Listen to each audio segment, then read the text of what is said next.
Hello students, my self मेघना miss. आज मैं स्टैंडर्ड 10th को लेसन नंबर 7 महिला आश्रम यह सिखाने वाली हूँ। बच्चों, यह दूसरी इकाई है।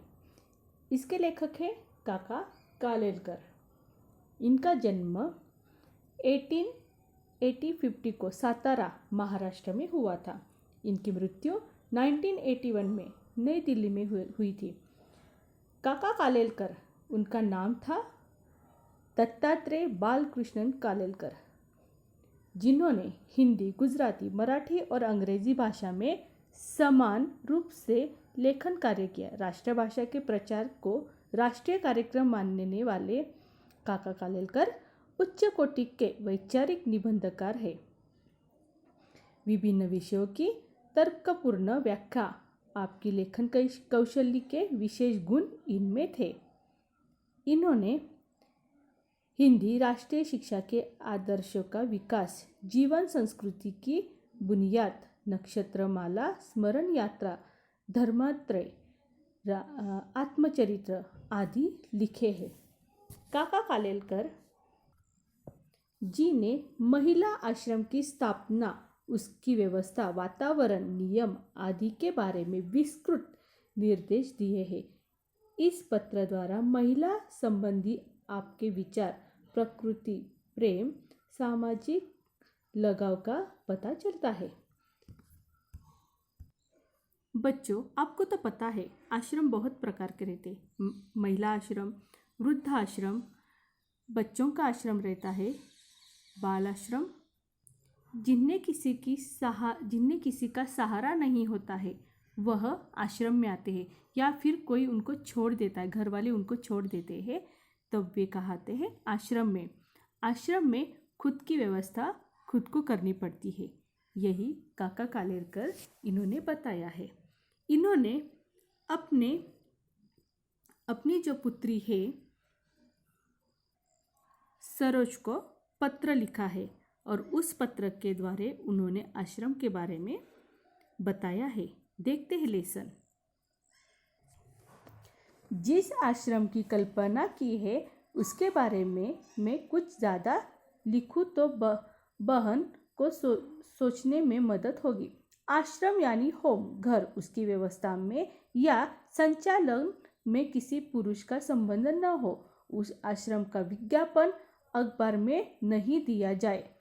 उसके लिए पैसे तो सहज मिलेंगे, लेकिन कहीं मांगने नहीं जाना है। जो महिला आएगी वह अपने खाने पीने की तथा कपड़े लत्ते की व्यवस्था करके ही आए। वह यदि गरीब है तो उसकी सिफारिश करने वाला लोग को खर्च की पक्की व्यवस्था करनी चाहिए।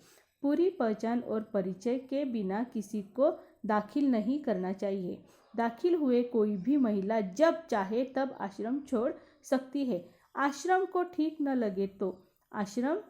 लगे तो 1 या 3 महीने का नोटिस देकर किसी को आश्रम से हटा सकते हैं, लेकिन ऐसा कदम सोचकर लेना होगा।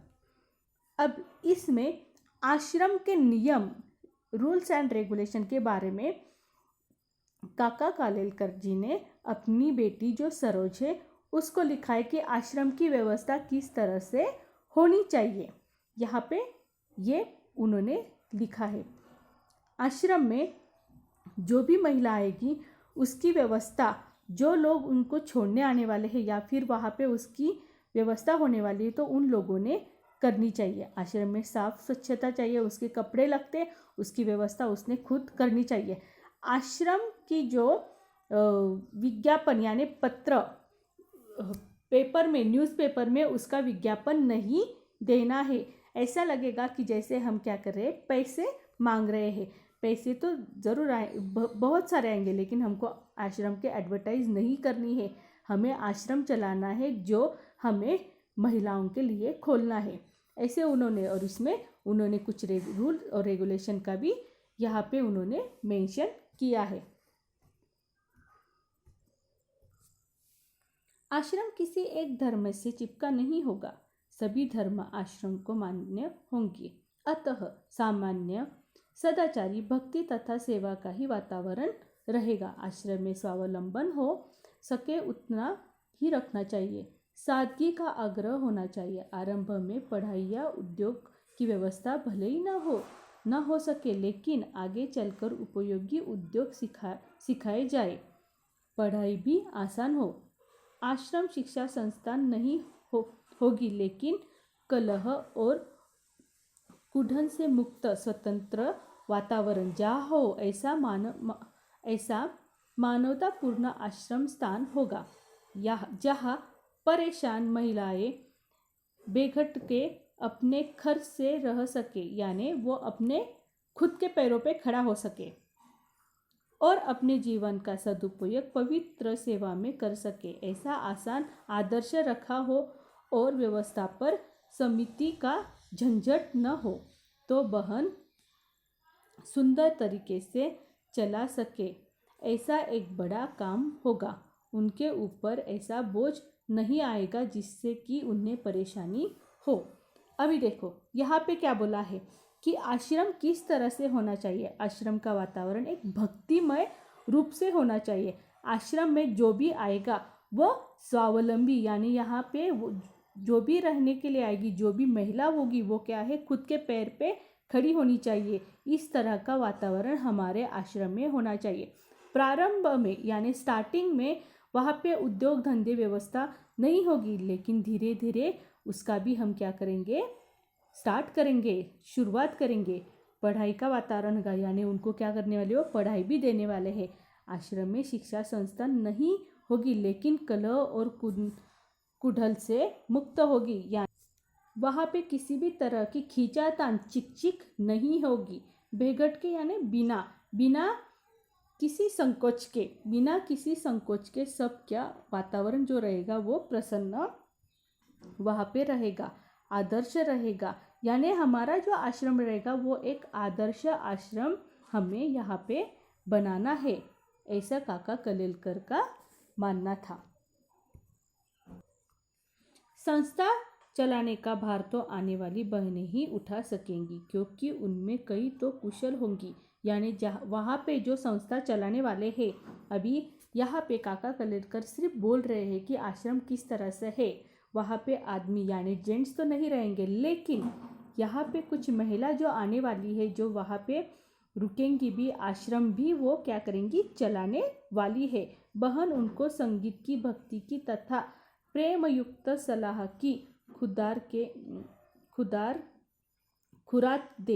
खुराक यानी उनको वैसा नॉलेज दे।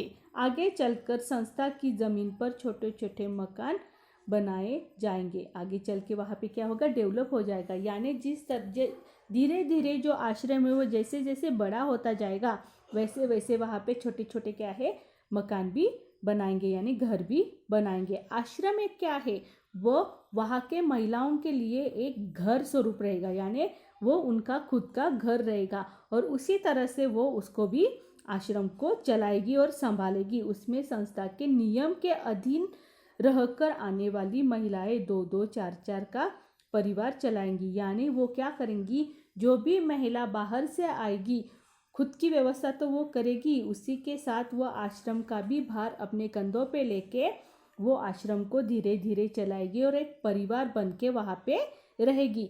ऐसी संस्थाएं मैंने देखी है, इसलिए तो बिल्कुल संभव है, बहुत ही उपयोगी है। ऐसा ही काम मैंने सूचित किया है। क्या बोल रहे हैं काका कालेलकर कि ऐसी बहुत सी संस्था जो है वो मैंने देखी है, और ऐसी संस्था हमें भी चलानी है, जो एक परिवार बन के चलाएंगे। इसने इतने वर्ष के बहन के परिचय के बाद उनकी शक्ति, कुशलता और उनकी मर्यादा का ख्याल मुझे है। प्रत्यक्ष कोई हिस्सा लिए बिना मेरी सलाह और सहारा तो रहेगा ही। यानी मैं तो हूँ, लेकिन ये आश्रम जो है, ये आश्रम महिलाओं का है, तो महिला ही ये आश्रम चलाएगी और एकजुट रह के यहाँ पे काम भी करेगी। आगे जाकर बहन को लगेगा कि उसको तो मात्र निमित्त मात्र होना था। संस्था अपने आप चलेगी। समाज में ऐसी संस्था की अत्यंत आवश्यकता है। सही है, जो महिलाएं बेघर रहती है उनको छोड़ दिया जाता है, उन ऐसी महिलाओं के लिए आश्रम एक उनका परिवार बन जाता है बच्चों। उस आवश्यकता में से ही उसका जन्म होगा। मुझे इतना विश्वास न होता तो बहन के लिए ऐसा कुछ मैंने सूचित ही नहीं करता। यानी मुझे विश्वास है कि जो महिला वहाँ पे आने वाली है वही महिला उस आश्रम को चलाएगी, उस आश्रम का क्या करेगी, नाम रोशन करेगी। इतना विश्वास काका कालेलकर बता रहे हैं अपनी बेटी सरोज को। तुम दोनों इस सूचना का प्रार्थनापूर्वक विचार करना, लेकिन जल्दी में कुछ तय न करना। यानी मैं जो बोल रहा हूँ उसका पहले आप क्या करो, विचार विनिमय करो। घाई किसी काम की नहीं है। यथा समझ मुझे उत्तर देना, यानी सोच समझकर मुझे क्या है इसका जवाब देना। बहन यदि हाँ कहे तो सभी से आगे का विचार करके लूँगा।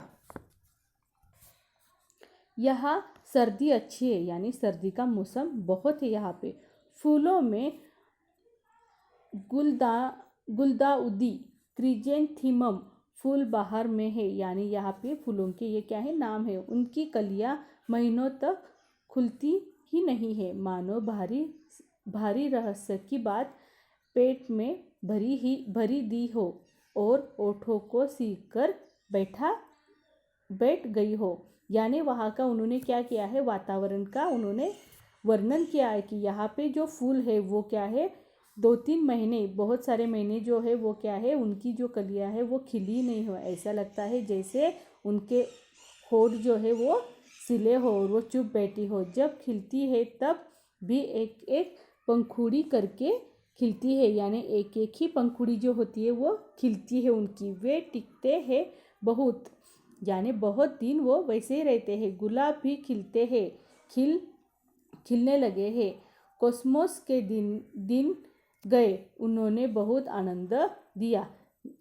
जिनिया एक पौधा रहता है, छोटा छोटा रहता है, रास्ते में किनारे पर था। जो आए सो उसकी कली तोड़े, यानी जाते जाते उन्होंने जिनिया की एक कली तोड़ी। फिर मैंने इस बड़े पौधे को वहाँ से निकालकर अपने सिरहाने के पास लगा दिया, यानी उनके जो एक जगह थी वहाँ पे उन्होंने वो लगा दिया।